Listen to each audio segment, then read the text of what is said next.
안녕하세요. 당국대학교 HK플러스 향기인문학센터 강의를 맡은 성균관대 성시훈입니다.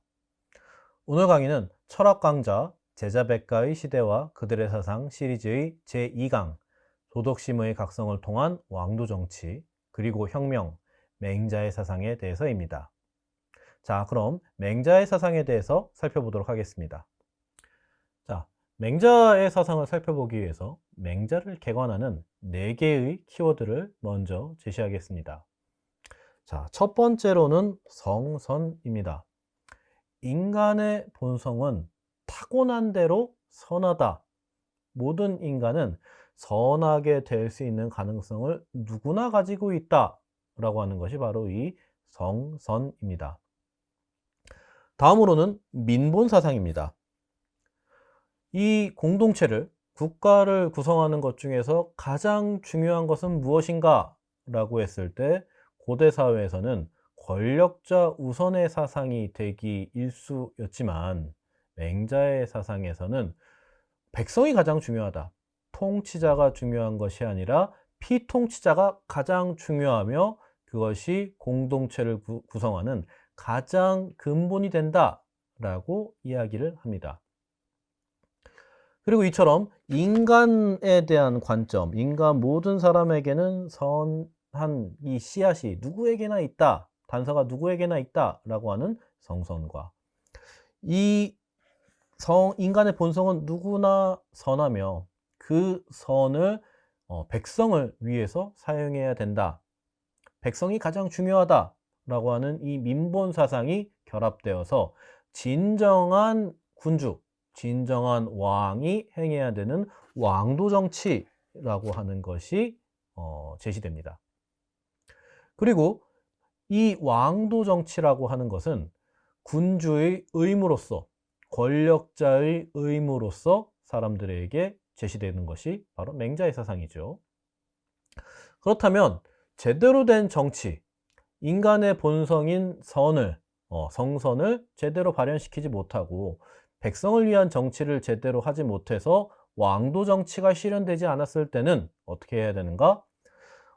군주를 바꿔버리는 혁명, 성이 바뀌는 혁명, 즉 한 나라에서 본래 그 나라의 권력을 가지고 있던 성씨가 바뀔 수도 있는 혁명이 일어나야 한다.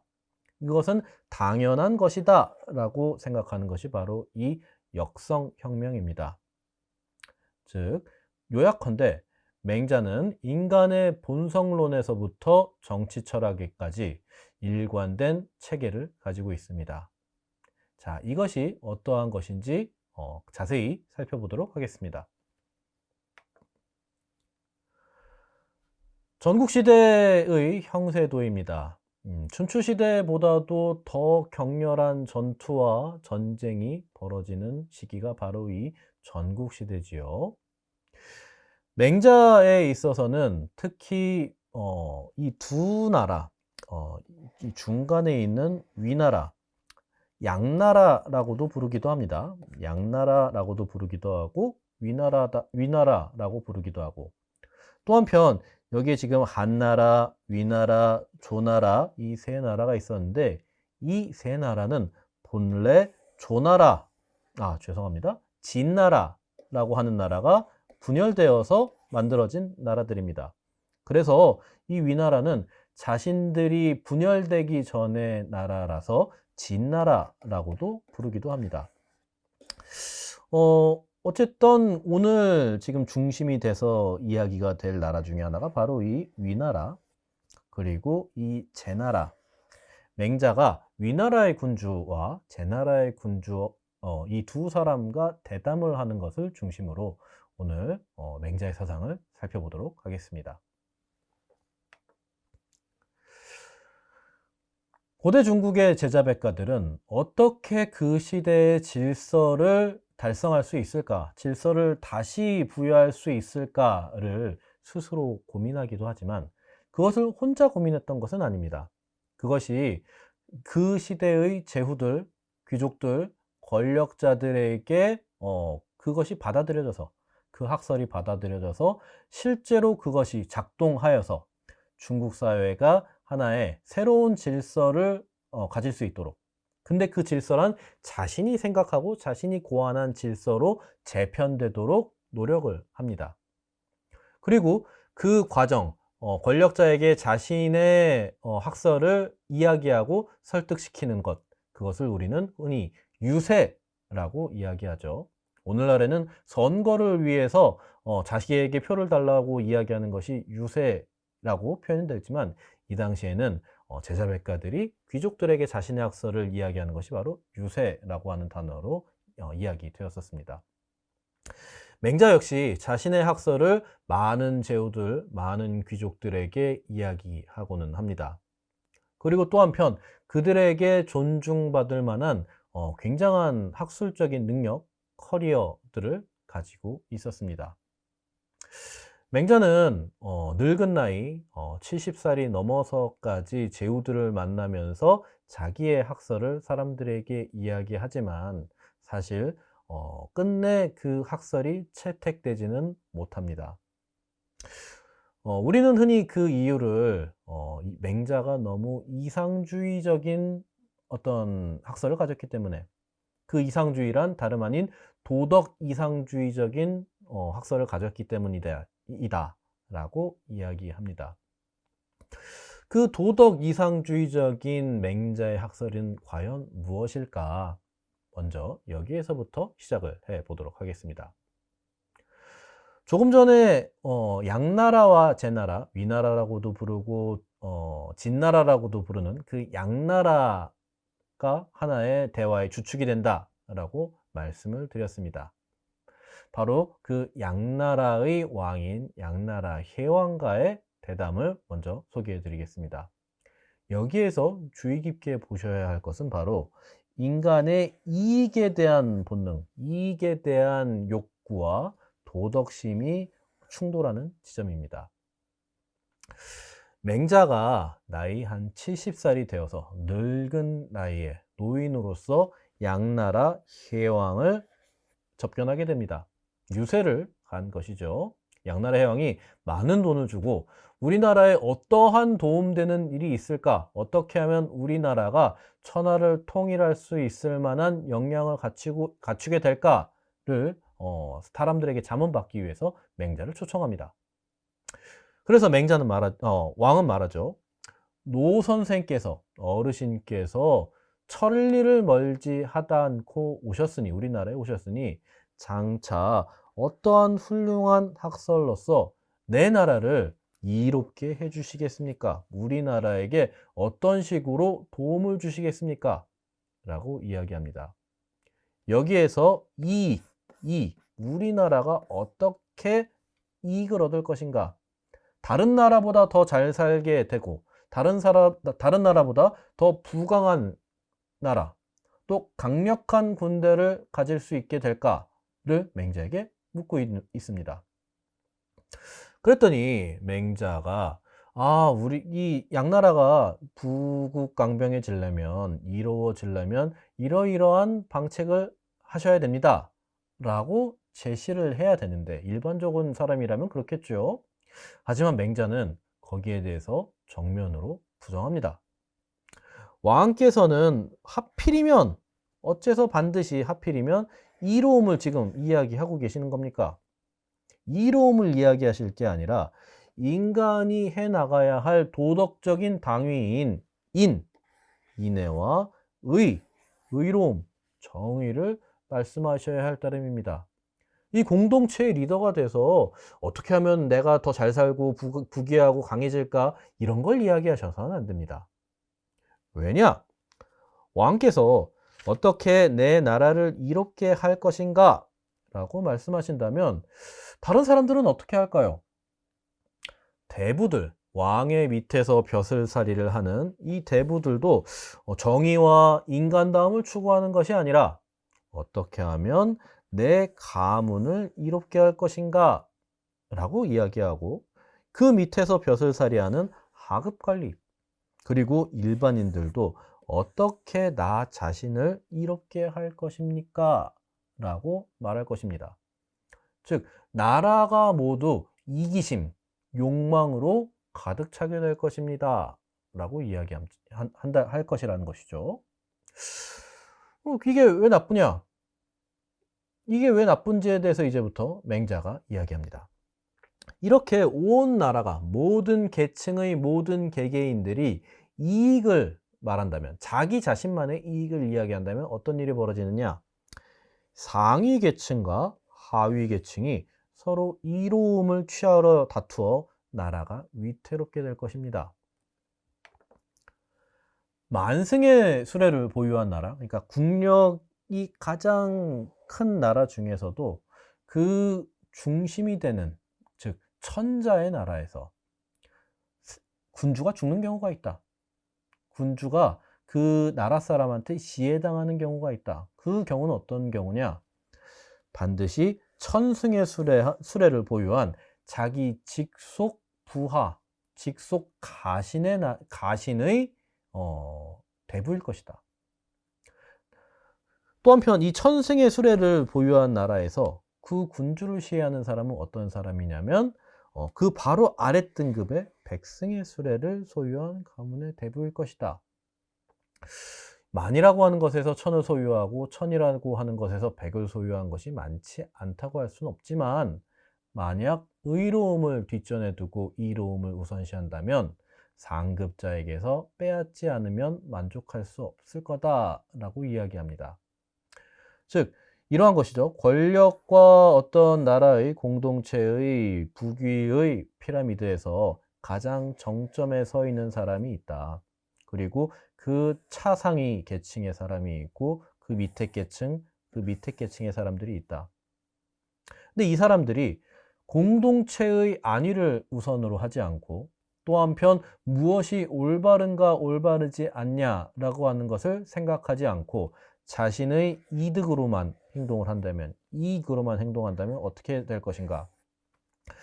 옆에 있는 사람들 것을 침탈할 수도 있겠죠. 하지만 이 옆에 있는 사람들의 것을 침탈하다가 결국 이것을 다 잡아먹고 난 다음에는 위쪽으로 눈이 갈 수밖에 없을 거다. 그렇게 된다면 자기의 상급자, 자기의 주군을 죽이고 시해하고 그것을 자기의 것으로 만들어갈 것이다. 일반인들도 마찬가지고 그 위에 하급 귀족들도 그렇고 그 상위 귀족들도 마찬가지다. 이것들이 어떻게 되는가? 점점 위로 올라가서 당신의 직속 부하인 경대부와 같은 그런 큰 직책의 사람들이 결국 당신의 자리를 빼앗아 버릴 것이다. 그리고 자신의 이익, 욕망과 욕구를 충족시켜 버릴 것이다 라고 이야기합니다. 이른바 하극상, 아래에 있는 계층의 사람들이 이겨버린다. 무엇을? 위에 있는 사람을 이겨버리고 그 사람이 가진 그 모든 것을 자기가 가져버리는 사태가 발발할 것이다 라고 맹자는 이야기하고 있는 것이죠. 즉 일종의 협박을 하고 있습니다. 인간이 이익을 매개로 공동체를 조직한다면 그 조직은 이익 때문에 망할 것이다. 그렇다면 어떻게 해야 될 것인가? 맹자는 인간다움과 의리, 올바름, 이것이 이 조직을 결속시키는 매개체가 되어야 된다 라고 이야기하고 있는 것이죠. 그래서 이렇게 얘기합니다. 만약 의로움을 뒷전에 두고 이로움을 우선한다면 상급자에게 빼앗지 않으면 만족할 수 없을 테니 인의가 우선되어야 된다. 인애로우면서 자신의 가족들과 친척들을 버리는 자는 없고, 의로우면서 군주를 뒷전에 두고서 죽이는 자는 존재하지 않는다. 왕께서는 인과 의, 인애와 의로움을 말씀하셔야 될 따름인데 어째서 하필이면 이익을 말씀하십니까? 라고 이야기를 하고 있는 것이죠. 자, 여기까지 보면 맹자는 너무나 당연한 이야기를 하고 있는 것은 아닌가 싶은 생각이 듭니다. 그래서 하나의 비유를 들어보겠습니다. 오늘날 어떤 사람이 만약에 제가 대기업의 어떤 회장님을 접견하러 갔습니다. 대기업의 회장님이 저한테 이렇게 묻는 것이죠. 아, 선생님, 이렇게 경쟁이 격렬한 시대에 기업의 존망이 정말 경각에 달렸습니다. 이렇게 급변하는 시장과 급변하는 정세 속에서 우리 기업이 살아남으려면 어떻게 해야 될까요? 또 한편 우리 기업의 이익이 극대화되려고 한다면 어떻게 해야 될까요? 라고 저에게 묻는 것이죠. 즉, 양해왕의 대답은 오늘날 기업 현실과 크게 다르지 않는 것 같습니다. 나라의 현실과도 똑같겠죠. 그런데 이러한 상황에서 제가 회장님한테 혹은 더 큰 데로 가서 대통령에게 어째서 이익을 이야기하십니까? 인간다움과 정의가 있어야 될 뿐입니다. 라고 이야기합니다.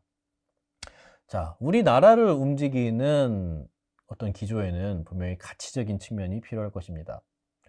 하지만 기업을 경영하는 입장에서 돈을 벌지 못한다는 것, 이익을 추구하지 못한다는 것은 곧 시장에서의 도태를 의미하고 생존이 불가하다는 것과도 마찬가지인 사태가 벌어질 것입니다. 회장님한테 왜 이익을 말씀하시죠? 그런 걸 말씀하셔야 되는 것이 아니라 인간다움과 정의를 추구하셔야 됩니다. 라고 제가 이야기한다면 어떤 일이 벌어질까? 아마 기업의 회장님이 선생님의 말씀이 참으로 옳습니다. 훌륭하십니다. 라고 겉으로는 이야기하겠죠. 하지만 뒤를 돌아선 무슨 저런 말도 안 되는 소리를 하고 있냐. 누가 도덕이 중요한 거, 정의가 중요한 것을 누가 몰라서 저 사람을 불러서 당신을 불러서 이야기한 걸까? 아니다. 우리에게는 지금 더 절박한 생존이라고 하는 이 급박한 현실이 있는데 저 사람 너무 이상주의적이다. 현실을 모른다. 라고 이야기할 것입니다. 맹자의 경우도 마찬가지였을 것 같습니다. 우리가 여러 제자백가들이 있지만 특히 유가사상가들은 이 도덕 이상론자들이다 라고 말해도 과언은 아닐 것 같습니다. 이 사람들이 말하는 것은 오늘날 철학적으로 사상적으로 너무나 온당하고 너무도 올바르고 오늘날에도 한번 음미해 볼 만한 그런 사상이겠지만 또 한편으로는 그 당시 현실에서는 이 사람들 너무 실태를 모르는데 저러다가 금방 죽어. 저걸로는 나라를 존속시킬 수 없다. 라고 여길 만한 그러한 사상일 수도 있었습니다. 그런 사상이기도 하였습니다.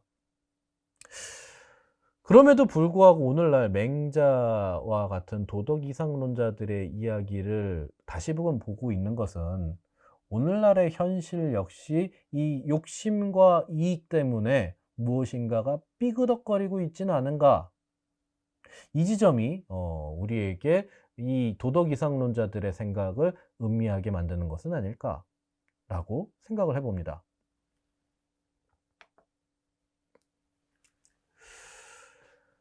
이번에는 또 다른 시점에서의 양나라 해왕과 맹자의 문답입니다. 무엇이 대체 국가를 부강하게 할 수 있는가? 대체 국가를 부강하게 만드는 그 요소는 무엇인가? 에 대해서입니다. 양나라의 왕이 이야기합니다. 진나라를 천하에 이길 수 있는 나라가 없다는 것은 노 선생님께서도 아시는 바입니다. 라고 이야기합니다. 자, 이 진나라라고 하는 것은 아까 말씀드렸듯이 한나라, 위나라, 조나라의 모태가 되는 나라입니다. 그리고 서주시대에서부터 최강의 제후로서 이 천하에 제후들에게 군림하던 그러한 나라죠. 이 양나라는 이 진나라를 모태로 하는 나라이기 때문에 이렇게 얘기합니다. 우리나라가 옛날에 너무너무 강력한 나라였다.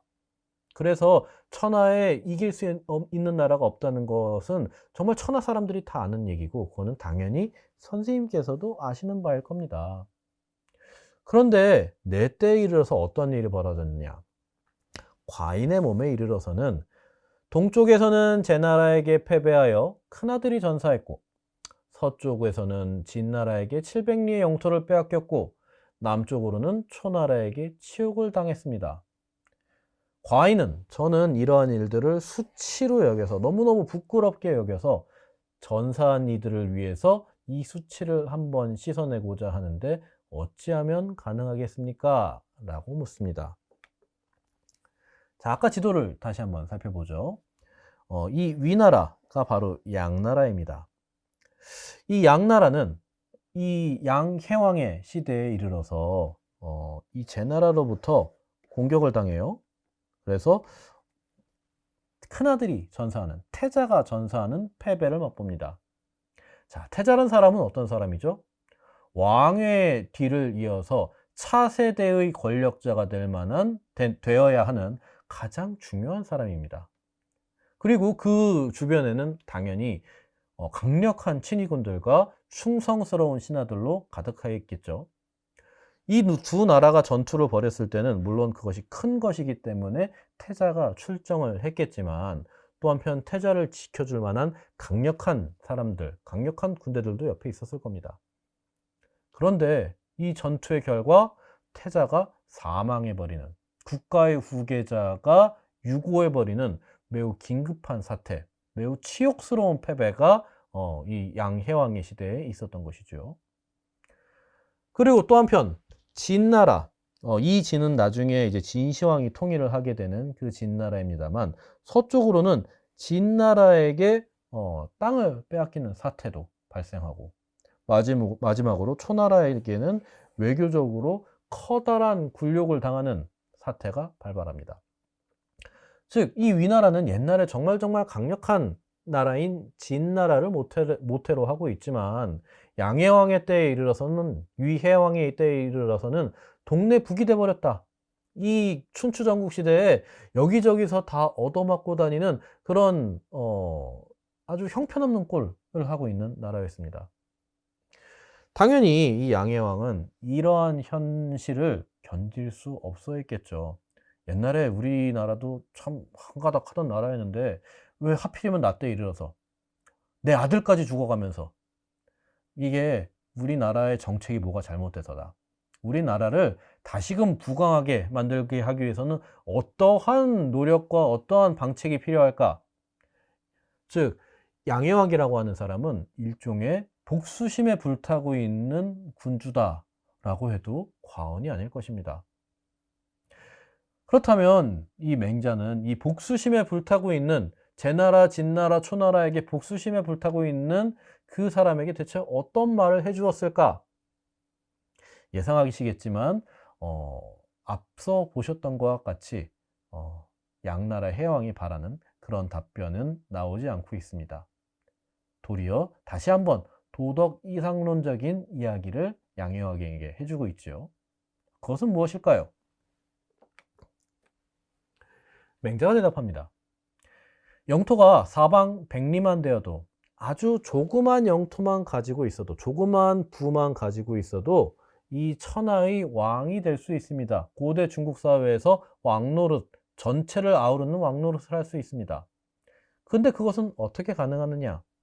지금 왕께서 생각하시는 것처럼 그런 국가의 부와 강력한 군대를 통해서 가능한 것이 아닙니다.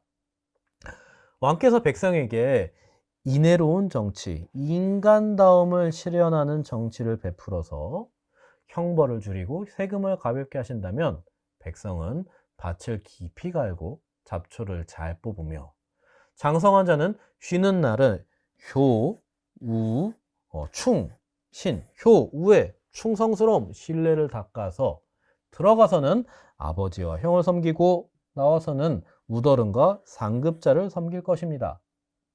그러면 몽둥이를 만들어 진나라, 초나라의 단단한 갑옷과 예리한 병기를 후려칠 수 있을 것입니다. 라고 이야기합니다. 자, 사실 국력을 어떻게 신장시킬 것인가 라고 했을 때 고대 사회의 여러 정치가들 혹은 사상가들은 어떻게 백성들의 농업 생산을 증진시키고 그것들에 대해서 세금을 많이 부과하고, 또 한편 그 농사 짓는 백성들을 어떻게 징발해서 군대를 만들어서 그들을 훈련시켜서 강력한 군대를 만들 것인가를 고민하는 그런 것이 일반적이었는데, 맹자에게서도 그러한 방책이 나와야 되는데 맹자는 정반대로 이야기하고 있습니다.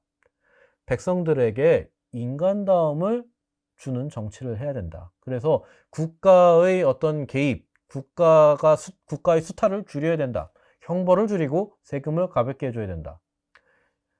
그리고 그 사람들에게 충분한 시간과 여력을 주어서 경제 생산을 할 수 있게 하는데, 그것은 국가가 수탈하기 위해서가 아니라 자신들이, 백성들이 굶주림을 면하고 잘 살게 해주는 그 경제적인 바탕이 되어야 된다.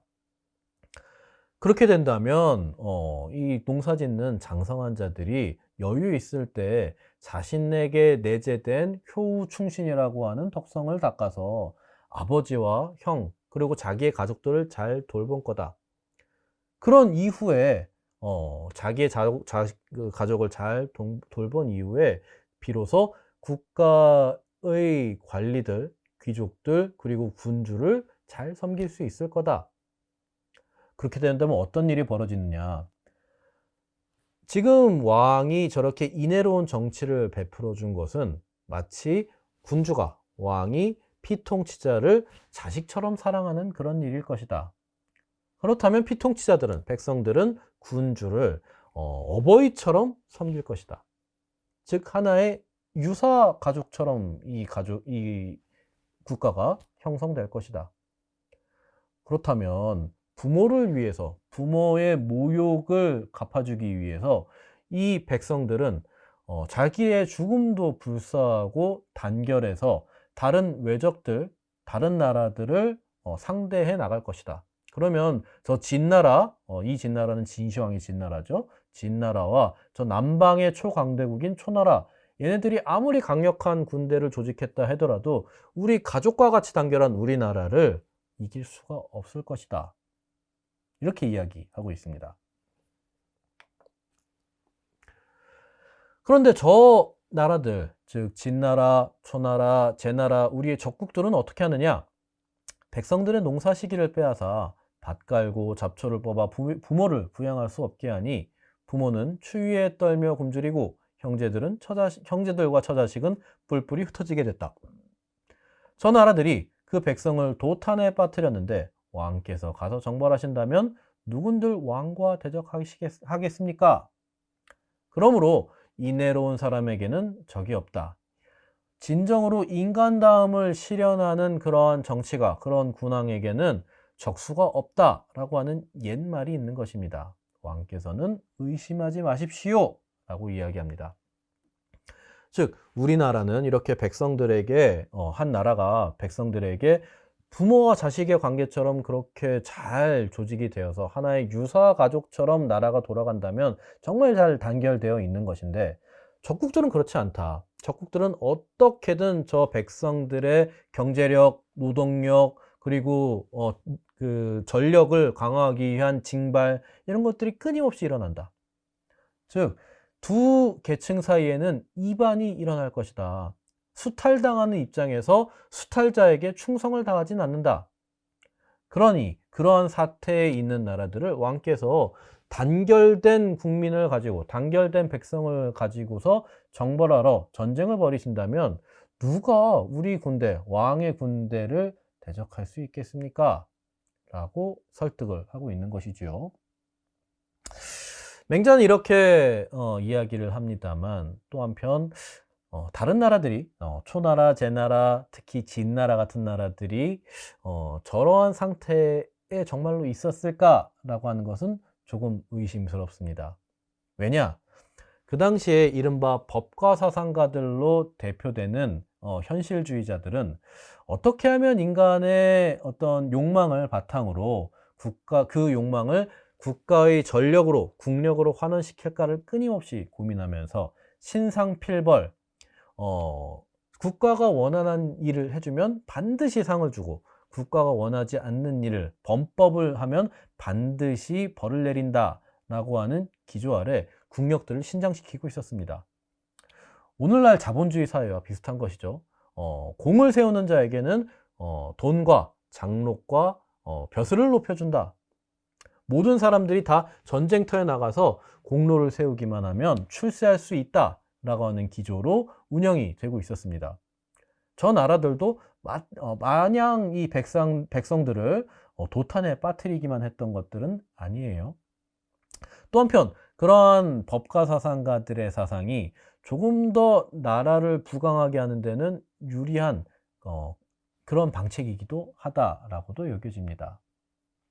이러한 사태에서 양해왕은 맹자의 저 도덕 이상론적인 국가관, 무엇이 국가를 강하게 만드느냐라고 했을 때 인간다운 정치를 펼쳐야 된다라고 했을 때 과연 납득할 수 있었을지, 우리가 철학적으로 사상적으로 그것을 온당하다고 생각하는 것과는 별개로 현실에서의 맹자의 사상은 어느 정도 저항감이 있었던 것이다 라고도 평가할 수 있겠습니다.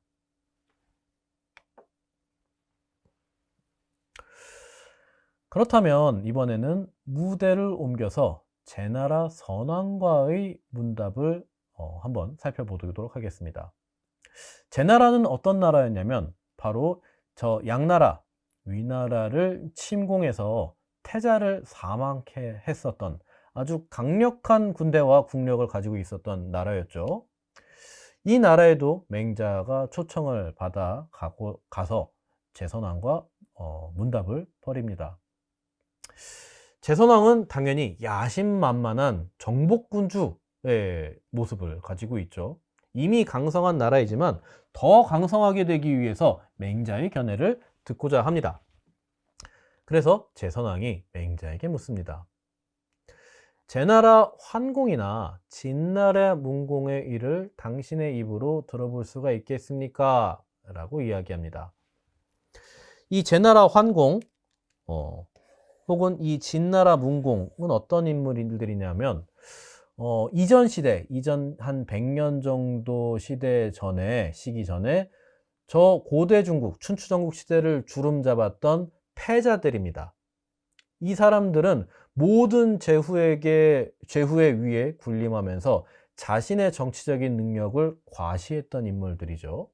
즉 제선왕이 제나라 환공이나 진나라 문공의 일을 들어볼 수 있겠습니까? 라고 이야기하는 것은 어떻게 하면 내가 이 고대 중국에서 떵떵거리면서 다른 사람들에게 내 권력을 과시할 수 있을 만한 그런 압도적인 위치를 차지할 수 있겠습니까? 라고 하는 것을 묻는 것입니다. 그랬더니 맹자가 이렇게 대답합니다.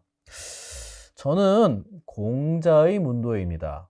그런데 우리 공자의 제자들은 제나라 환공이나 진나라 문공의 일을 언급조차 하지 않습니다. 그래서 후대에 전해진 바가 없기에 신도 들은 바가 없습니다. 저도 들은 바가 없습니다. 하지만 우리 공문의 제자들에게, 공자의 제자들에게 가르침이 끊이지 않았던 것은 바로 천하의 왕도 정치에 대해서 어떻게 하면 진정한 군주가 될 수 있는가에 대한 것인가 라고 하는 것입니다. 라고 대답을 합니다. 즉 맹자는 제선왕에게 당신께서는 제나라 환공이나 진나라 문공을 굉장히 위대한 인물로 여기시고 그 업적을 위대하게 여겨서 저에게 그런 걸 물으시지만 그것은 우리에게 안중에도 없는 일입니다. 그것보다 우리는 더 위대한 레벨의 정치를 논합니다. 그것은 바로 왕도 정치, 왕천하에 대한 것입니다. 라고 이야기하고 있는 것이죠. 제선왕은 자기가 원하는 질문에 대한 답변이 맹자에게 나오지 않을 것이다 라고 이제 확인을 했습니다. 그런데 그렇다면 그러면 당신 저에게 말할 것이 없네요. 물러가시죠 라고 이야기하는 것이 아니라 좀 떨떠름하지만 별로 마음에 들진 않지만 그래도 맹자의 말을 한번 들어보도록 합니다. 제선왕이 이야기합니다. 대체 당신들이 말하는 그 덕성, 왕의 덕이 어떠해야지 왕천하를 할 수 있다는 겁니까? 당신들이 말한 게 대체 뭐예요? 라고 했더니 맹자가 말합니다. 백성들을 보호하면서 왕천하를 한다면, 천하의 왕노릇을 한다면 그 누구도 막을 수가 없습니다. 즉, 이 천하에서 강력한 국가가 되는 것의 요체는 뭐냐? 부국강병이 아니다. 나라를 부유하게 하고 군대를 육성하는 게 아니라 백성을 보호하는 것이다. 피통치자를 보호하는 것이다. 라고 이야기하고 있는 것이죠. 그랬더니 제선왕이 말합니다. 과인 같은 사람도 백성을 보호할 수가 있겠습니까? 나 같은 사람도 그렇게 할 수 있을까요? 라고 묻죠. 여기 말고 다른 대목에서 제선왕은 맹자에 이렇게 얘기합니다. 저는 인성이 너무너무 나빠요.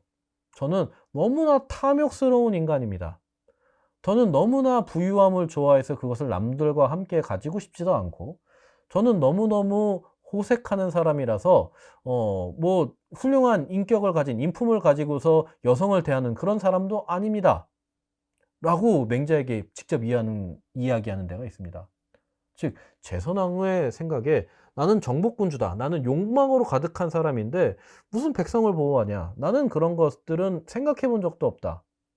나는 그럴 생각이 있는 사람도 아닌데 왜 나한테 그런 것을 이야기하는 거지? 라고 이야기하는 것이 바로 과인 같은 사람도 백성을 보호할 수가 있겠습니까? 라고 묻는 이 말입니다. 그랬더니 맹자는 좀 아리까리한데요. 할 수 있을지 없을지 잘 모르겠습니다. 라고 이야기하는 것이 아니라 할 수 있습니다. 라고 단언합니다. 그랬더니 제선왕이 너무나 뻔뻔한, 너무나 자신감 넘치는 저 맹자의 말에 도대체 이 사람이 뭔 소리를 하는 건가 궁금해졌습니다. 무엇을 근거로 내가 백성을 보호하는 정치를 할 수 있다는 걸 아시는 겁니까? 나는 그런 인격을 가진 사람이, 인간성을 가진 사람이 아닌데 라고 하니 맹자가 제가 이런 말 들었는데요? 라고 말합니다. 신이 호흘이라고 하는 한 신하에게 들었는데 이런 일이 있었다고 합니다. 어느 날 왕께서 당 위에 앉아 계시는데 저 높은 건물 위에서 앉아가지고 밑에를 이렇게 보고 계시는데 어떤 사람이 소를 끌고 당 아래를 지나가는 일이 있었습니다.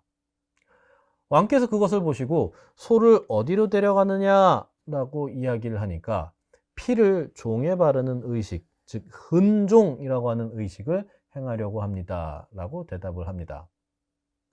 왜 피를 종에 바르는가 라고 했을 때 이것이 아마 종교적인 의례였었던 것 같아요. 종이라고 하는 것은 그냥 종이 아니라 조상들과 신에게 어떤 의식을 행하는, 그들에게 바치는 음악을 연주하는 그런 종이었을 것 같습니다. 그리고 그 종을 닦는데 오늘날에도 그렇지만 금속에다가 물을 막 부으면은 뭐 스테인리스 같은 경우는 괜찮겠지만 이 당시는 이제 청동이 주 원료였습니다. 물을 막 붓고 하면 깨끗하게 한답시고 녹이 슬어버리고 혹은 깨져버리기도 하겠죠. 그래서 이 당시에는 짐승의 피, 철분이 들어있는 짐승의 피를 가지고서 그 종을 청소하기도 하고 또 한편 그것을 보수하는 일종의 의식을 행했었던 것 같습니다. 즉, 저 소는 다른 곳으로 가는 것이 아니라 도살되어서 그 피를 가지고서 종의 일종의 처리를 하는 의식을 위한 희생물이었던 것이죠. 그랬더니 왕이 이야기합니다. 왜 그걸 묻냐면 나 저 소를 놓아주고 싶다. 내가 그 소가 벌벌 떨는 것이 마치 죄 없이 사지로 죽을 자리로 가는 듯해 정말 내가 참고 볼 수가 없구나. 참아 볼 수 없구나. 라고 이야기했다. 그렇다면 그 어떤 이가 소를 끌고 가다가 묻는 거죠. 그렇다면 피를 종에 바르는 이 흔종이라고 하는 의식을 폐지할까요? 하지 말까요? 라고 다시 되물으니 왕께서 어떻게 그렇게 중요한 의식을 우리 조상과 신들에게 제사하는 그 중요한 의식을 지내는 종을 보수하는 의식을 폐지할 수 있을까? 소 말고 양으로 바꿔라 라고 이야기하셨다 라고 하는 것을 맹자가 호울에게 들었습니다 라고 이야기를 합니다. 잘 모르겠습니다만 이런 일이 있겠습니까? 일종의 팩트 체크를 먼저 하고 있는 것이죠. 이런 일이 있었습니까? 그랬더니 제선왕이 말합니다. 네, 있었습니다. 맹자가 말합니다. 이러한 마음이 바로 왕천하를 하시기에 충분한 것입니다. 왕께서는 모두 사람들은 모두 왕께서 소를 아까워하셨다고 여기지만 신은 왕께서 참아 볼 수가 없으셨다는 것을 잘 알고 있습니다. 이게 대체 무슨 관련일까? 저 소가 자기가 지은 죄도 없이 의식 때문에 죽으러 가는 게 벌벌 떨고 막 울고 하는 게 이 제선왕의 마음을 건드렸어. 그래서 이것을 양으로 바꾸라고 이야기를 했습니다. 그리고 제선왕은 거기에서 내가 그런 일이 있습니다 라고 긍정을 했죠. 왕이 일단 거기에 대해서 긍정을 하면서 그로써 그런 일이 있었어 라고 이야기를 합니다. 그런데 대체 이것이 무엇일까? 다른 사람들은 왕께서 저 소가 비싸니까 저렴하고 싼 양으로 바꿔서 그 의식을 행했다 라고 비난하는 사람이 있었던 모양입니다. 왜 그랬을까? 돈 때문에 그랬다. 그런데 맹자는 저는 그게 아니라는 거 알고 있습니다. 왕께서 차마 볼 수가 없으셨다는 걸 잘 알고 있습니다 라고 이야기해 주죠. 그랬더니 왕이 얘기합니다. 제선왕이 정말로 내가 돈 때문에 소를 양으로 바꿨다라고 이야기하는 그런 사람이 있습니다. 하지만 비록 제 나라가 비록 외딴 곳에 있는 작은 나라지만 내가 어떻게 그 소 한 마리를 아까워했겠습니까? 그 벌벌 떠는 모습이 마치 죄 없이 죽을 자리로 나가는 듯하여 볼 수가 없었을 뿐이기에 바꾼 것입니다 라고 이야기합니다. 제 나라가 비록 외딴 곳에 있는 작은 나라다 라고 얘기하지만 절대 그런 나라가 아니죠. 양나라를 정말 박살내버린 광대한 나라입니다. 겸손한 태도로 내가 이렇게 부유하지만 그래도 겸손한 태도로 작은 나라지만 소 한 마리 그걸 아까워했겠느냐. 나는 돈 때문에 그런 게 아니라 단지 그 소가 좀 불쌍했을 뿐이다. 불쌍해서 그걸 바꿨을 뿐이다. 사람들이 잘 그걸 알아주지 않는 것이 좀 억울하다 라고 이야기합니다. 그랬더니 맹자가 이야기합니다. 왕께서는 백성들이 왕이 소를 아까워했다, 돈 아꼈다 라고 여기는 것을 이상하게만 생각하실 건 아닙니다. 왜냐하면 작은 것으로 큰 것을 바꾸었으니 싼 것으로 비싼 것을 바꾸었으니 그들이 왕의 이러한 마음을 알겠습니까? 사람들 소문은 그렇게 나는 게 당연하지 않겠습니까? 하지만 그냥 이해하세요 라고 타이르고 있죠. 그런데 여기서부터 화제의 전환이 일어납니다. 그런데 왕께서 만약 죄 없이 죽을 자리로 소가 가는 것을 가엾게 여기셨다면, 불쌍하게 여기셨다면 소와 양을 어떻게 고르겠습니까? 아니 그럼 양이 저렇게 죽을 자리로 가면서 음메 울면서 눈물을 뚝뚝 흘리고 있으면 그 양을 또 소로 바꿀 겁니까? 도대체 양과 소는 어떤 기준으로 바꾸신 겁니까? 소를 불쌍하게 여겼다면 양은 안 불쌍해요? 그러면 폐지하는 게 낫는 거 아닌가요? 라고 묻고 있는 것이죠. 그랬더니 왕이 웃으면서 말합니다. 정말 이건 무슨 마음이었을까요? 내가 돈이 아까워서는 아니었습니다. 재물이 아까워서 소를 양으로 바꾼 것은 아니었지만 백성들이 나에게 아까워했다고 말하는 것도 어찌 보니까 당연하네요. 네, 정말 불쌍해서 그런 거지만 사람들이 보기에는 그럴 만한 정황이다 라고 생각이 됩니다. 참 우스운 일이네요 라고 대답을 하죠. 그랬더니 맹자가 여기서 이제 또 한번 다독여 줍니다. 괴념치 마십시오. 너무 많이 신경 쓰지 마십시오. 바로 이러한 것이 인간다움, 즉 인간의 본성의 선함을 행하는 방법이지만 이것이 무슨 차이점이냐? 소는 보았고 양은 보지 못했을 따름입니다. 즉 소는 그 불쌍한 광경을 보았기에 내 마음에 그 불쌍함이 발동되었을 뿐이며 양은 그 불쌍한 모습을 보지 못했기 때문에 그 불쌍한 마음이 발동되지 않았기 때문이에요. 이것이 바로 인간다움을 행하는 방법입니다.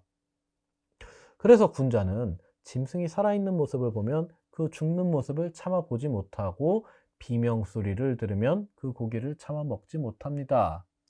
저기에 멀쩡하게 살아있는 그 생존해 있는 모습을 보고 또 한편 그것이 죽기 싫어서 버둥대는 모습을 보고서는 그것을 죽여서 먹는 그런 참혹한 일은 하지 못합니다. 그래서 내 눈에 보이지 않게 멀리서 도살장에서 도축해온 고기는 먹지만 저 앞에서 울부짖는 그것의 생명을 뺏는 일은 차마 하지 못합니다. 라고 이야기하죠. 그랬더니 왕이 조금 감동한 모양이에요. 시경에 이런 말이 있습니다. 문자를 사용하는 거죠. 당시에 아주 유식한 교양인의 티를 내는 겁니다. 다른 사람이 가진 마음 내가 헤아려내네 라고 말을 했는데 바로 선생님을 두고 한 말씀인 것 같습니다. 즉 내가 가지고서도 내가 행동을 해놓고서도 이게 뭐였을까 참 알 수가 없다. 오늘날 말로 하면은 뭐가 될까요? 도대체 내 마음을 나도 몰라서 어떻게 할 줄을 모르는데 옆에 사람이 딱 보고서 네 마음은 뭐야? 라고 진단을 해주니 오늘날 심리검사 유행하는 심리검사들처럼 그렇게 딱 마음을 알아내주니 너무나도 고맙다. 내가 행동하고서도 돌이켜서 구해봤는데 나중에 다시 생각해봤는데 내가 왜 그랬는지 도저히 알 수가 없었는데 선생님께서 말해주시니까 정말 그랬었던 것 같다 라고 내 마음에 느껴지는 바가 있습니다. 여기까지는 참 고맙고 내가 잘 알겠는데 궁금한 것은 이거예요. 도대체 이 마음이 당신이 이야기하는 왕천하와 부합하는 것은 어째서입니까? 부국강병하게 하는 제환공과 진문공의 일보다 능가할 수 있는 업적을 이 마음을 통해서 해낼 수 있다는 게 대체 무슨 말입니까? 라고 질문을 합니다. 자, 맹자가 이제 여기서부터 조금 더 이제 공격적인 언사를 시작하게 됩니다. 맹자가 말합니다. 어떤 사람이 왕에게 제 힘은 저의 완력은 백균, 막 100kg라고 치죠. 어느 정도의 기준인지 오늘날 정확하게 알 수 없지만 제 완력이 100kg의 어떤 물건을 들 수 있지만 당신 앞에 와서는 사람들 앞에 가서는 제가 힘이 너무 약해서 깃털 하나를 못 들겠어요. 혹은 어떤 사람이 시력이 너무 좋아서 시력 막 2.0, 2.0 다 돼가지고 저 앞에 아주 자그마한 털끝을 볼 수 있는데 짐승의 가을털의 끝, 즉 털갈이 해가지고 아주 촘촘한 그 가을털의 끝을 볼 수 있는데 수레에 실린 눈앞에 있는 저 거대한 트럭에 실린 장작은 볼 수 없다 라고 하면 왕께서는 인정하시겠습니까? 라고 얘기하니까 최선왕이 이야기합니다. 못합니다. 오늘날도 그렇죠. 3대 몇백 킬로, 저거 레그 프레스, 벤치 프레스 합쳐가지고 수백 킬로를 드는 사람이 여기에 있는 책 한 권 좀 들어주세요 라고 했을 때 저 힘이 너무 약해서요 라고 하면은 사람들이 다 욕할 거잖아요. 아닌 거 다 뻔히 알고 있는데 왜 할 수 있는 것을 못한다고 이야기하는가? 이것은 정직하지도 못하고 실상에 부합하지도 못한다. 최선왕은 그래서 거기에 대해서 인정하지 못하겠다 라고 이야기합니다. 맹자가 다시 이야기합니다. 그렇다면 오늘 지금 다시 생각해 보시죠. 지금 당신의 은혜로움이 저 한갓 짐승, 소라고 하는 저 짐승에게까지 도달했습니다. 그런데 당신의 그러한 은혜와 공적이 같은 인간인 백성에게 미치지 못하는 것은, 백성에게 이루어지지 못해서는 것은 유독 어째서입니까? 그렇다면 깃털 하나를 들지 못하는 것은 힘을 쓰지 않아서며, 수레에 실린 장작을 보지 못하는 것은 시력을 쓰지 않아서며, 백성들이 보호받지 못하는 것은 당신이 능히 할 수 있는 그 능력을 쓰지 않아서 은혜를 그들이 받지 못한 것입니다. 그러므로 왕께서 왕천하를 하지 못하는 것은 하지 않아서이지 할 수 없어서가 아니다 라고 이야기합니다. 즉 당신에게는 짐승에게까지 미치는 그런 은혜로운 마음이 있다. 그리고 그것을 실현해낼 수 있을 만한 권력도 갖고 있다. 근데 왜 같은 인간에게는 그것을 해내지 못하는가? 이것은 당신의 능력의 문제가 아니라 의지의 문제다 라고 일단 일침을 하고 있는 것이죠.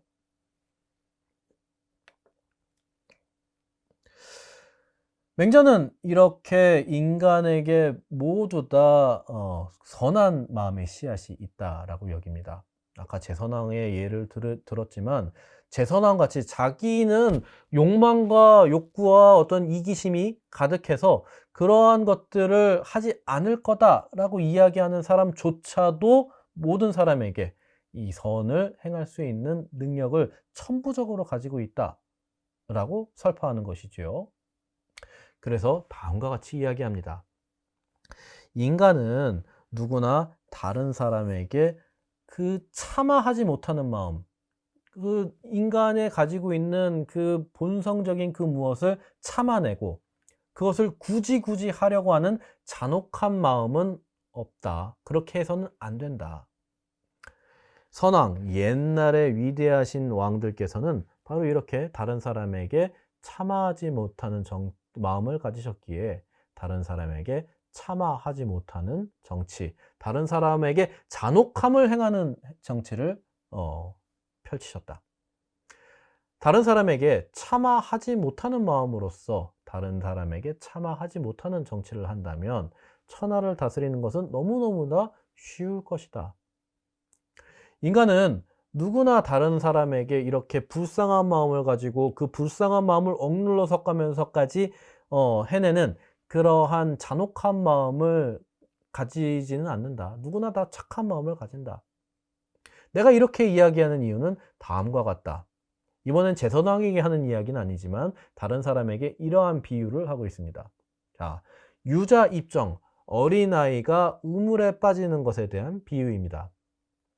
지금 어떤 사람이 문득 어린아이가 우물에 빠지려고 하는 것을 본다면 누구나 깜짝 놀라서 측은해하는, 불쌍해하는 마음을 가지게 된다.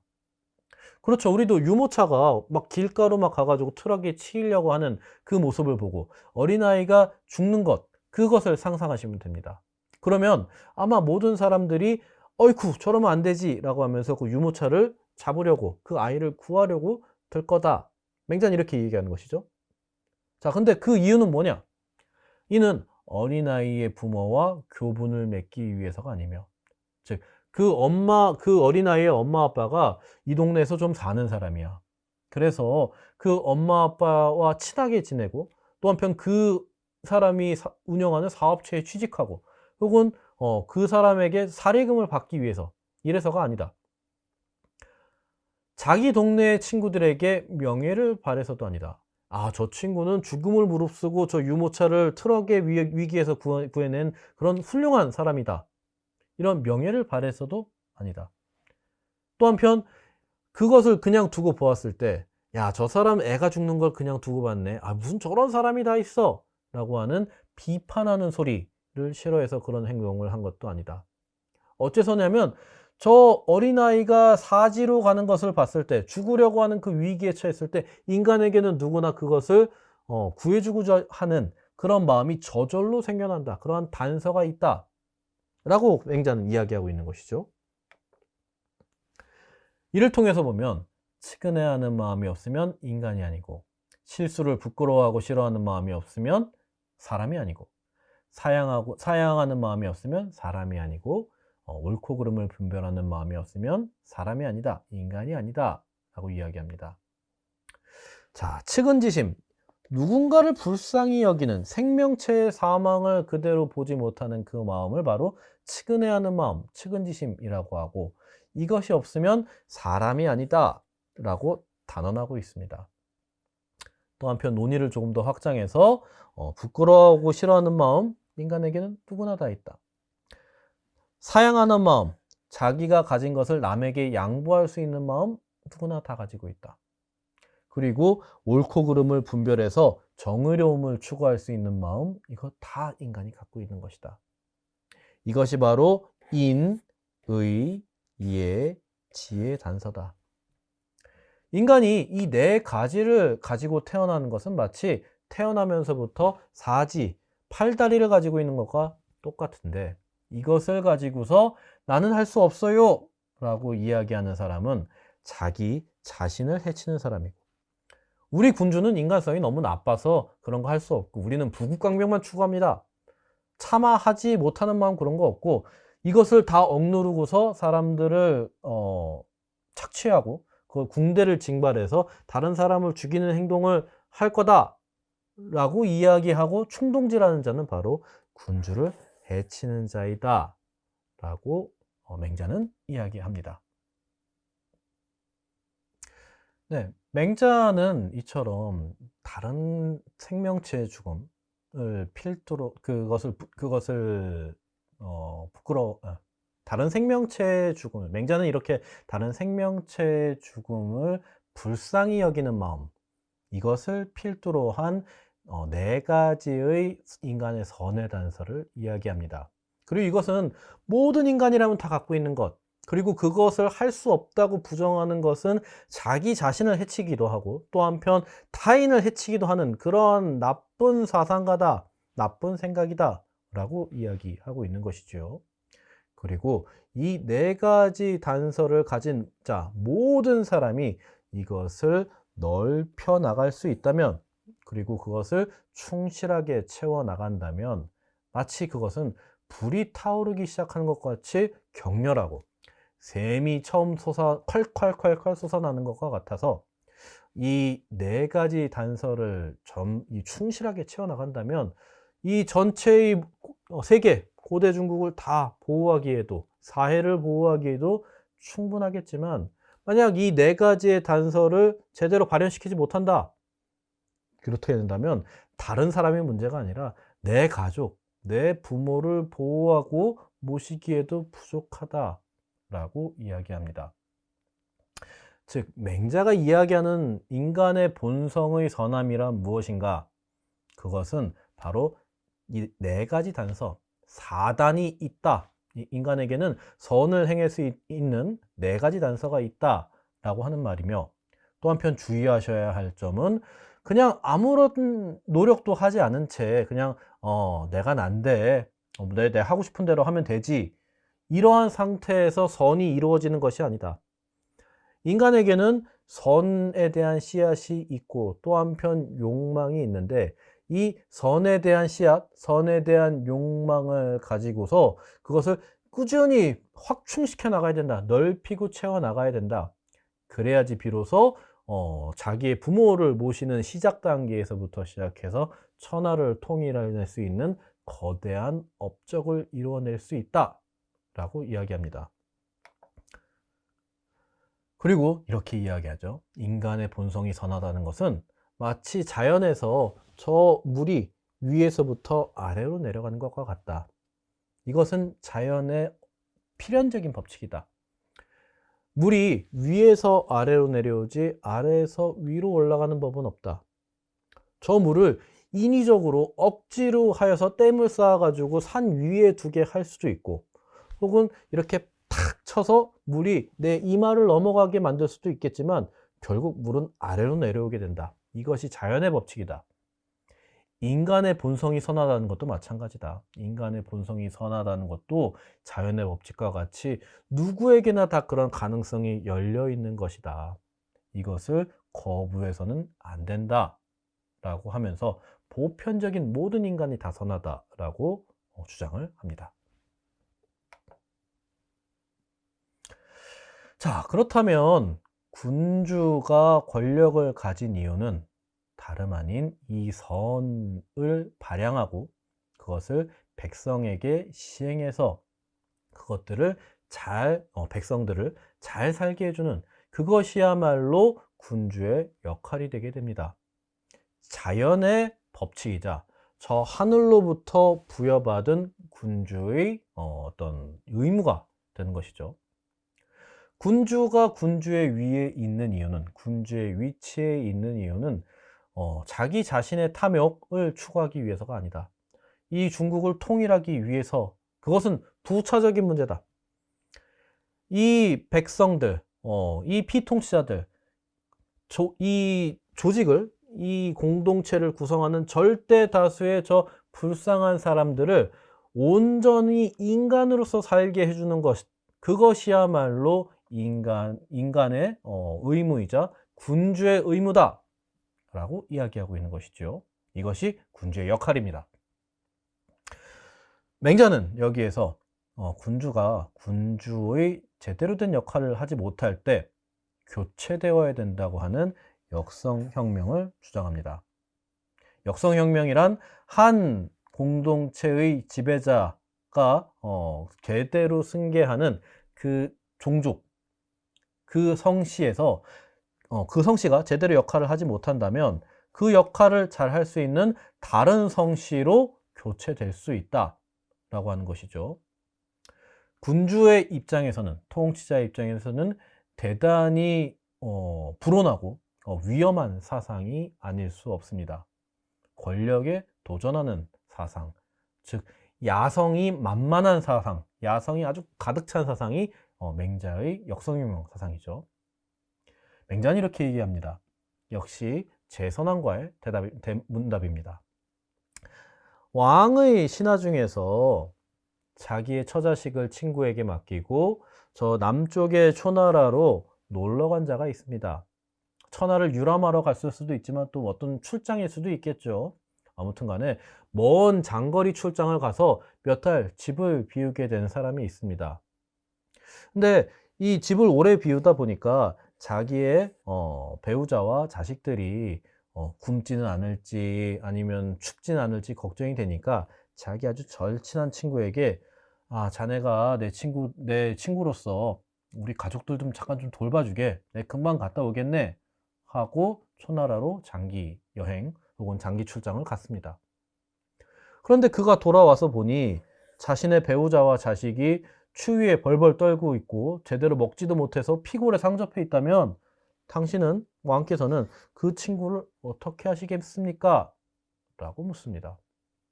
그랬더니 왕이 지체 없이 말하죠. 버려야지. 절교. 아니, 자기가 부탁한 거를 다른 것도 아니고 처자식 좀 돌봐달라고 했는데 저 모양 저 꼴을 만들어놔? 용납할 수 없다. 버려야 된다. 절교해야 된다. 라고 이야기하죠. 왜냐? 친구로서 그 의무를 다하지 못했기 때문에. 이야기가 조금 더 심화됩니다. 상급 법관, 상급 공무원이 하급 관리, 자기 부하의 직속 관리를 제대로 다스리지 못한다면, 그래서 조직이 제대로 돌아가지 않고 일이 제대로 되지 않는다면 이 상급 관리, 상급 법관을 어떻게 하시겠습니까? 라고 묻습니다. 그랬더니 역시 지체 없이 그만두게 할 것입니다. 사표 받아야죠. 자기한테 정해진 그 직무를, 그 높은 지위를 가지고서도 저 실무자들, 낮은 관리들을 컨트롤 못한단 말이야? 내가 지금 주고 있는 월급이 얼만데 당장 사표 받아야죠. 그만두게 할 것이요. 왜냐? 신하로서, 관리로서 역할을, 의무를 다하지 못하고 있기 때문에. 자, 이제 마지막 결정타죠.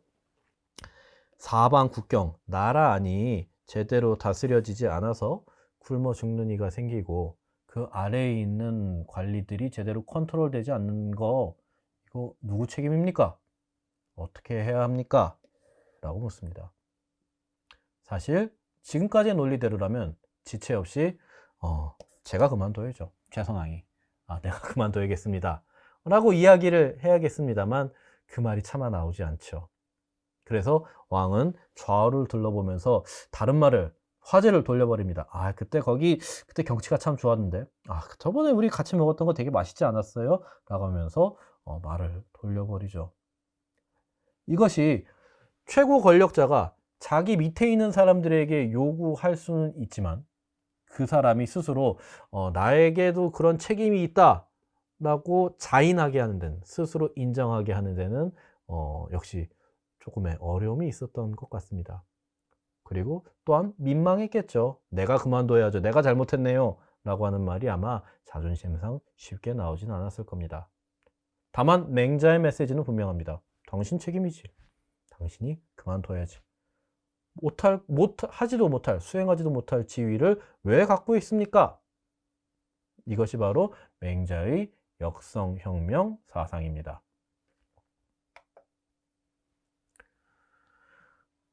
한 번 더 다른 문답이 나옵니다. 탕이라고 하는 은나라의 시조가 걸이라고 하는 한나라의 마지막 왕을 죽이고 축초라고 은나라를 세웠고, 무왕이라고 하는 주나라의 시조가 주왕이라고 하는 은나라의 마지막 왕을 축출하고 정벌해서 죽이고 스스로 새로운 왕자를 차지한 일이 있습니까? 즉 혁명을 이야기하는 것이죠. 하나라, 은나라, 주나라가 있는데, 은나라의 첫 번째 왕이 신하였는데 하나라의 마지막 왕을 죽이고 은나라를 개창했고, 주나라의 첫 번째 왕 문왕과 무왕이, 1대 왕과 2대 왕이 은나라의 마지막 왕 거랑을 축출하고 죽이고 새로이 주나라를 세웠다. 이건 하극상이 아니냐? 신하가 자신의 군주를 죽이고 스스로 새로운 왕좌를 만들고 차지한 것이 아니냐라고 묻습니다. 또 한편 이러한 논리는 유가사상가들이 늘상 이야기하는 것이었죠. 일단 이러한 가르침이 당신네들에게 있냐라고 물으니 맹자가 우리 유학의 가르침에 이러한 것이 있습니다 라고 이야기합니다. 제환공과 진문공의 이야기는 없지만 이 무왕과 탕왕에 대한 이런 이야기는 있습니다. 그랬더니 대번 묻죠. 신하가 군주를 시해하고 그 자리를 차지해도 괜찮은 겁니까? 이거 하극상은 질서의 문란이 아닙니까? 라고 이야기합니다. 어찌 보면 이 제선왕도 맹자에게 일침을 날리는 그런 회심의 일격일 수도 있겠어요. 하지만 맹자가 거기에 당하지 않습니다. 인애로움을 손상시키는 사람은 우리가 도적할 때 그 적자입니다. 도적이라고 하고, 의로움, 정의를 손상시키는 것을 잔혹하다 할 때 이 잔자입니다. 잔혹한 인간이라 라고 이야기합니다. 이렇게 잔적을 행한 사람을 한납필부라고 하지 왕이나 군주라고 우리는 부르지 않습니다. 자격이 없는 자에게 우리는 왕의 칭호를 붙이지 않습니다. 한납필부인 주임금 혹은 거림금을 죽였다는 일은 제가 들었지만, 군주를 시해했다는 말은 지금까지 우리 공자의 문화에서 들은 바가, 배운 바가 없습니다 라고 이야기합니다. 즉 제선왕은 이렇게 주장하고 싶었겠죠. 역성혁명을 이야기하는데 이거 사실 하극상 아니냐? 이 나라의 공동체에서 그런 일이 벌어져도 되냐? 그러면 안 되는 거 아니냐? 신하가 군주를 시해하는 일은 어떤 일이 이유에서든지 폐역이다, 윤리에 어떤 거긋난 일이다 라고 주장하고 싶었는데, 맹자는 거기에 대해서 자리만 차지하고 있다고 해서 그러한 왕의 칭호를 붙여줄 수 있는 것이 아니다, 지배자가 될 수 있는 것이 아니다, 오직 인간의 윤리성을 제대로 발현시킨 사람이야말로 그 자리에 있어야 하는 거지, 그렇지 못한 사람은 세상에 해가 되는 사람이다, 이런 사람은 죽어 마땅하다 라고 이야기하고 있습니다. 이것이 맹자의 역성혁명 사상이다 라고 이야기할 수 있습니다. 마지막으로 이 이야기 드릴 것은 바로 이 맹자의 역성혁명 중에서도 가장 이것이 잘 발현되어 있는 대목입니다. 백성이 가장 귀중하고, 다른 것이 귀중한 게 아니다, 귀족이 중요한 게 아니고 돈이 중요한 것도 아니고 천명을 받은 어떤 종교적인 권위를 갖고 있는 그런 사람이 중요한 것이 아니다, 백성이 가장 중요하다. 그 다음이 사직이다. 사직이라고 하는 것은 대대로 중의적인 표현이 있죠. 첫 번째로는 농사와 토지의 신을 지칭하기도 하고, 또 한편 국가 그 자체를 지칭하기도 합니다. 여기에서는 그 두 가지 모두 중의적인 의미로 사용되고 있습니다. 백성이 가장 중요하고 공동체 혹은 농작물의 신이 그 다음으로 중요하다. 먹고 살아야 되니까. 군주는 전혀 중요하지 않다. 누가 군주가 돼도 괜찮다. 역할만 제대로 할 수 있으면. 그러므로 농사짓는 백성을 얻으면 천자라고 하는 높은 위치가 되는 것이고, 천자라는 높은 자리에 있는 사람의 신임을 얻으면 그 아래에 있는 제후가 되고, 제후를 얻으면 대부가 되는 거다. 누구의 신임을 얻어야 되느냐? 당신들이 가장 낮춰보고 있는 저 피통치자인 백성의 신임을 얻어야만 천자가 되는 것이다. 제후가 사직을 위태롭게 하면 이때는 국가를 의미하겠죠. 제후가 국가를 위태롭게 하면 제후라는 위치를 바꿔버릴 수 있는 것이다. 풍성한 고기제물과 정결한 곡식제물로 때 맞추어 사직에, 이때는 곡식과 토지의 신이겠죠. 이 사직에 제사를 지냈는데도 가뭄이나 홍수 같은 자연재해가 발생한다면 이 사직을 바꿔버린다. 군주는 말할 것이 있겠는가? 라고 맹자는 이야기하고 있는 것이죠. 맹자의 사상은 이처럼 인간의 본성이 선하다는 것을 끊임없이 주장하고 거기에 대한 반박을 허용하려 하지 않습니다. 누구나 다 왕도 정치를 행할 수 있는 그러한 심성을 가지고 있다. 그것을 하느냐 하지 못하느냐라고 하는 것은 단지 그 의지에 달린 거다. 변명해서는 안 된다. 이 시대를 혼란에서 질서로 바꾸어 나갈 수 있는 것은 바로 그 인간을 인간으로서 대하는, 저 피통치자를 나와 다른 부류라고 해서 무시하거나 착취하거나 전쟁터에 내몰아서 죽는 그런 행동을 하는 것이 아니라 저 사람들의 불쌍한 그 실상을 알고 그것을 눈으로 목도하고 나의 타인을, 타자를 불쌍하게 여기는 이 심성을 발현시켜서 인간을 불쌍하게 여기고 그들 인간답게 여겨주는 정치를 행해야 된다. 그리고 그것을 통해서 진정한 강자가 될 수 있을 것이다. 만약 그렇지 못한 자는 교체되어 마땅하다라고 하는 사상을 내놓습니다. 이것이 이른바 유가적인, 맹자적인 이상론적인, 도덕 이상론적인 생각입니다만 오늘날의 시대에 어떠할지, 오늘날에는 과연 인간을 어떻게 다루고 있는지, 과연 전국시대의 귀족들이 사람을 대하는 것과 정말 근본적으로 다른지, 이런 점을 한번 생각해 보신다면 맹자의 말을 그저 오늘날과는 맞지 않는 옛날 얘기, 그 옛날에도 이상론적인 그 어떤 잘 실현될 수 없는 얘기라고 치부해 버리기는 어렵지 않을까라고 생각을 해봅니다. 여기까지 맹자의 사상에 대해서 간략히 이야기 드렸습니다. 경청해 주셔서 감사합니다.